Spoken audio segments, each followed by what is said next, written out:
So Lorna Shore has a new single, Oblivion, and I want to talk about it because I think it's important. I'm also going under the supposition that no one needs an introduction to Lorna Shore unless you've been living under a rock. But you know, I keep talking about deathcore and how it's in such a weird place. I've made entire videos about it. I actually made a video fairly recently about how Lorna Shore is ruining deathcore in their own way. Not because they're bad or doing anything bad, it's just the fact that they're so good at what they do that they're invalidating other bands, and of course breeding so many copycat bands that want to be like them, which happens anytime there is a band that just eclipses everything that comes beneath them. But this is a single for an upcoming album that's coming out later this year, and it's obviously whipped the internet up in a frenzy, and I have some mixed thoughts about it, and you're gonna hear a lot of glazing when it comes to Lorna Shore, and specifically this single. People are scared to say anything remotely bad about them, and I want to take a little bit more of a nuanced approach, but before you're a keyboard warrior, I will say this is on quite a few of my playlists already. I actually really fuck with the single. It's a good song, don't get me wrong, but it's indicative and almost proves my point that I've been making about deathcore for quite some time now.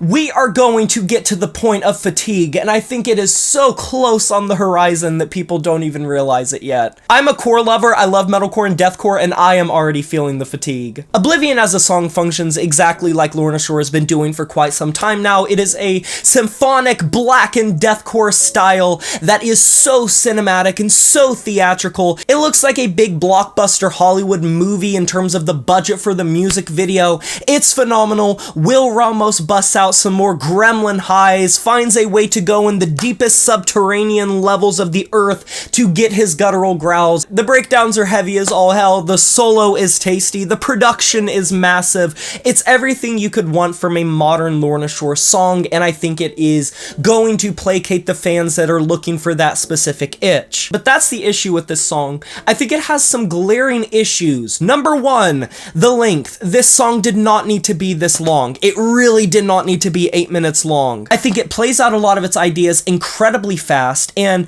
the gimmick of the really long song with 50 million breakdowns like Infant Annihilator did back in the 2010s has worn off the novelty massively. And another kind of niche thing that I noticed about this song is the tension that it builds is something that was really endearing to me immediately. That was the first thing I noticed about this song, is it had so much great tension building. It was just bursting at the seams. It felt like it was building up to some massive ascent, a crescendo, and you could say that the first breakdown was that, and you could say that the second breakdown was that, but I unfortunately don't think the payoff of this song is necessarily what I was hoping for, considering the symphonic-led instrumentation in the backdrop, specifically around the chorus, if you want to call it that, didn't really lead anywhere in the rest of the song outside of a breakdown that they literally telegraph in the most obvious way possible. And you know the YouTubers are eating it up, they're pointing the red arrows at their heads, they're going like this, and as soon as you hear that introduction to the first breakdown, you know what's about to happen, you know it's about to come. And that's kind of my thing about this song. It feels so telegraphed, and when you're at the top of your game so much and you are above so many other bands, how exactly do you exceed expectations past that point? And that's kind of what I'm wondering about the Lorna Shore album that's coming up, is that going to be an issue on the album? Are they going to play themselves out into a corner? Are the songs going to be boring in the end and like wallpaper solely because they are so heavy? Do you reach the threshold of the loudness war where things just start to feel plastic and cardboard, with each growing Lorna Shore release and their production getting bigger, and Will Ramos finding a way to sound like an undiscovered animal in the fucking Amazon rainforest? Are they going to reach the point, and I kind of feel like they already are, where people are just gonna say, yeah, that's a Lorna Shore track? You even saw it with Whitechapel's most recent album. I love the new Whitechapel album, I love Whitechapel, but it also felt like it was placating this newish breed, if you want to call it newish breed, of deathcore that is centered around building your songs to the breakdown. And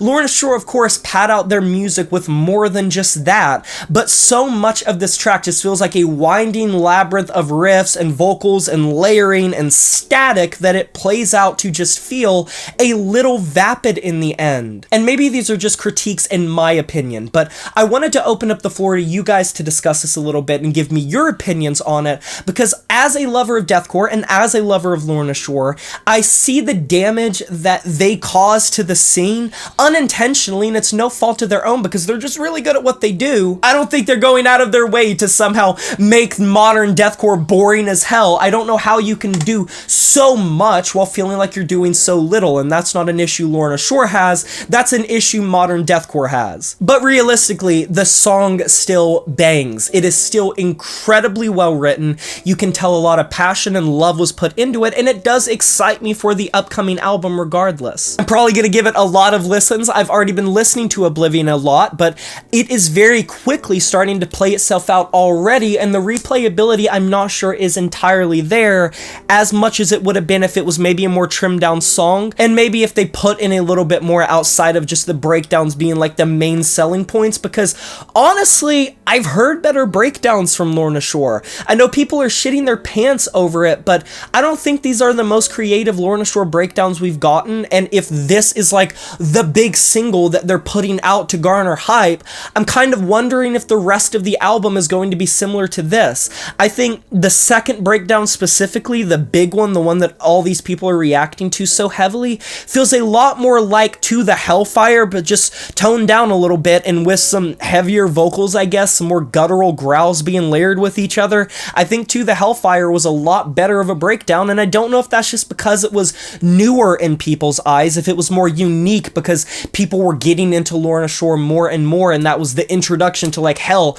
Will Ramos can carry on the legacy of this band and do it even better. So I don't know if it was just a product of its time and the intrigue and the acclaim that it built around that period, but that's something I noticed as well. What are your guys' opinions of this new Lorna Shore track, Oblivion? You can let me know down in the comment section below your thoughts of all the topics I talked about in this video. Agree or disagree, there is no wrong answer. Be sure to like this video if you enjoyed it, subscribe to join the review family today, and smash that notification bell to be notified of my future uploads. You know who it is, my name is Jay Morris, and I'm signing off saying farewell.